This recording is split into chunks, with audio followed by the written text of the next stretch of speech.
Hey, what's up, FBC? Thanks for joining us for another weekly reading review. This week we read Luke chapter 14 through 18. I hope that you were encouraged by God's word and that it drew you closer in your relationship with God.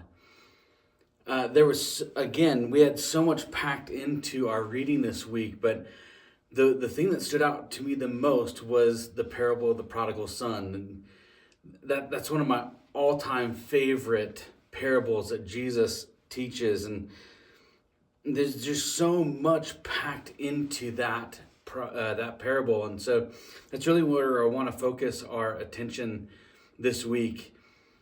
Some of us have been in this spot, and we can relate to so many aspects of this one parable, and so the thing that amazes me is how the father reacts to his son.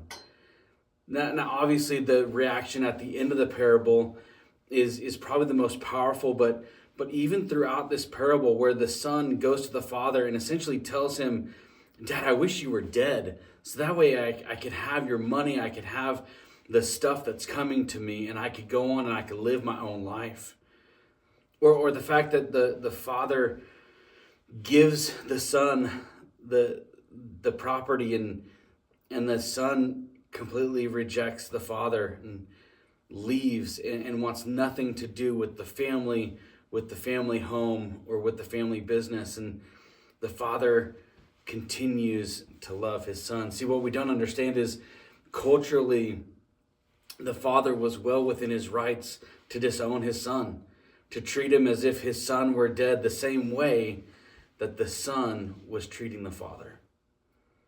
The son was living as if the father was dead. But the son goes off and he squanders his inheritance. Everything that the father had worked for, everything that the family had built, everything was gone with the actions of the younger son. And so maybe you relate to the younger son, and you feel like you've rejected God, or you've just come to see what you could get from him, and you've gone away. And as you read this parable, you saw yourself in the younger son, and the younger son finds himself sitting in a pigsty, starving to death. And he finally thinks to himself, my father's servants are treated better than this. Maybe I can work up the courage to go back. I'll tell my father that I've sinned against him, that I'm no longer worthy to be called his son. Maybe that's where you are, or maybe you know people who have been in that spot where they were a part of the church for a long time, and maybe they just came to get what they could get, and then they left. And now they're at a point in their life where they don't feel like they're worthy to come back. They're not worthy to come back into a relationship with God. They're not worthy to step foot back into God's church. And they've started rehearsing the line, "I've sinned against you, and I'm no longer worthy to be your son." But the action of the father is so beautiful.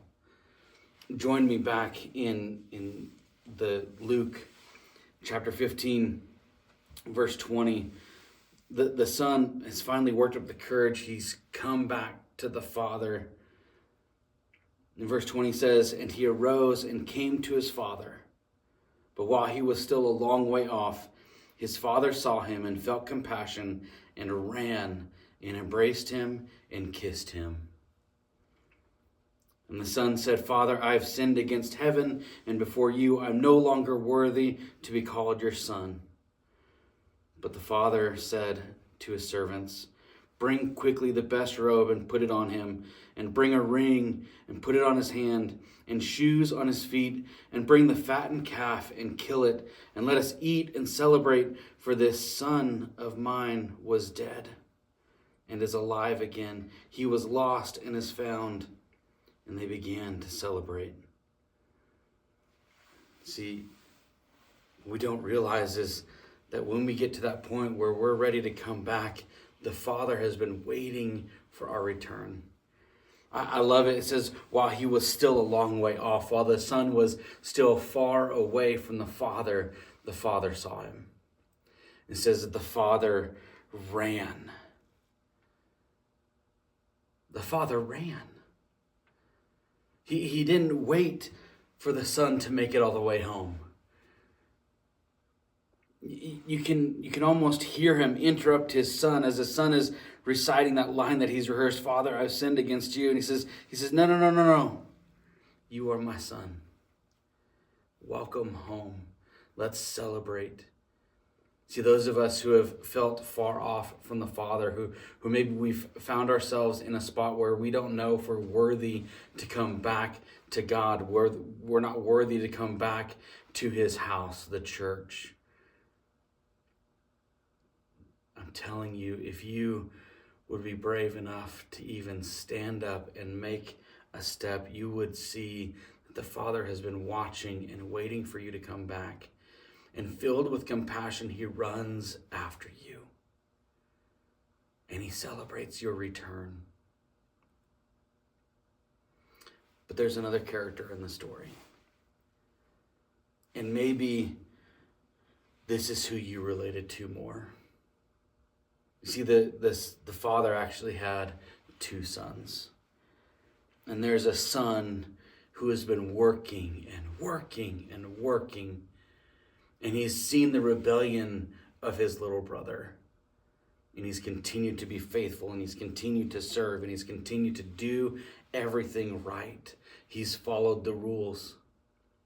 He's done the hard work. He's been faithful to the Father. And instead of being able to go in and celebrate the return of his brother, he sees everything that he's done versus everything that his little brother has done, and he gets angry. He says to the Father, I've been faithful, and what have you done for me? I've been here working. I've been plowing. I've kept your rules. I've been loyal, and you've never even given me so much as a goat to celebrate with my friends. And then he says, but this son of yours returns, and you kill the fatted calf? Brothers and sisters, let this not be us. Let us not be so caught up in the work of following Jesus that we forget to celebrate when our brothers and sisters come home. Let us not overlook just how much the Father provides for us day in and day out. See, it's so easy for us to look at how God is blessing those around us, and it's so easy for us to fall into the trap of comparison, where we compare our lives to the lives around us, and we say, I'm so much better than that person, or I've been so much more faithful in this situation. God, where have you been?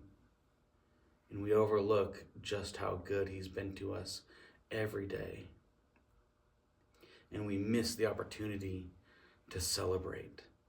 We get so caught up in comparison that we forfeit an opportunity to celebrate.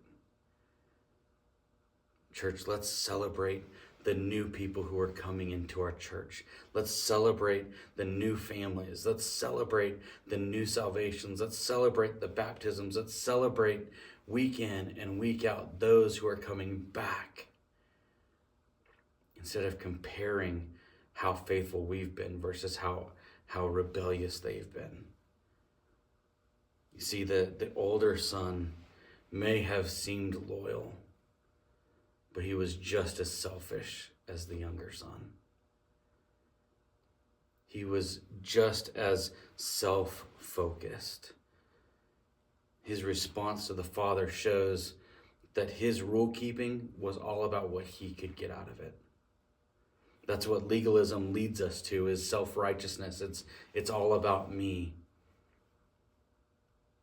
Church, let's live for the Father, and let's celebrate when his kids come home. Let's be running after his kids just as fiercely as he is. Let's be quick to take off our own robe to put it around our siblings who are coming home. Let's take off our own sandals to welcome our siblings home.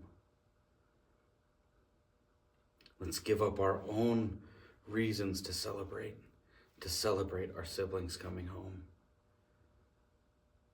See, our reading this week was marked by faith, was marked by return, was marked by restoration. And over again, I was reminded how important humility was. How important humility is. That if I would humble myself, that I would be in line with what God has for me. I would be excited about what God is doing for his church. Church, let us humble ourselves. Let us get out of the comparison game and let us celebrate what God is doing in our church and in our community. Church, we love you so much. Thank you for continuing in this journey through the New Testament with us. I pray that you're encouraged as we dive deeper and deeper into God's word together. We love you. We'll see you at church on Sunday.